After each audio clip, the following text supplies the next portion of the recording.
cherry bottle opener. Let's take this blank cherry piece of wood. Let's get it set up on the mandrel. Get the lathe ball locked in and set up. And let's start turning. First, I'll go ahead and start rounding over all four sides. I want a nice smooth surface to work with. This blank is only about 3.5 inches long.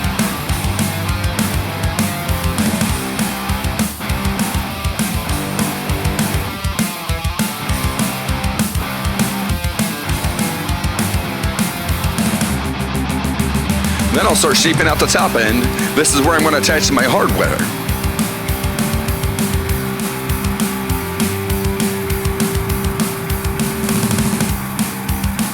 After I get the basic designs that I'm going for, I'll start shaping out the handle.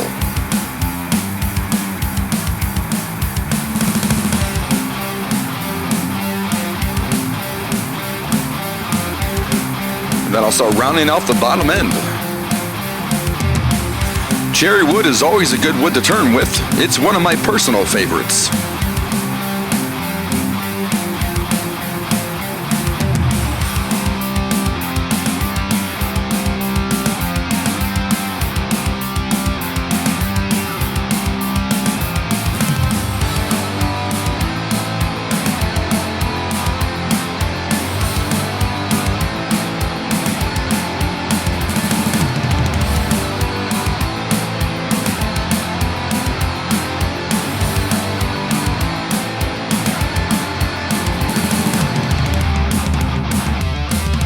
Once I got my final dimensions and final lines in, I'll move on over to sanding.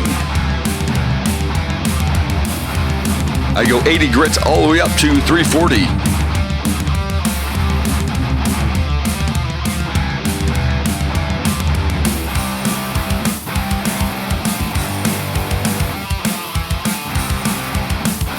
Now it's time to apply your wax and finish. I use spray-on lacquer because I want that ultimate shine. Remove and install your hardware. And there you have it. Gorgeous. A cherry wooden bottle opener. Super fun and easy. Thanks for watching, everybody.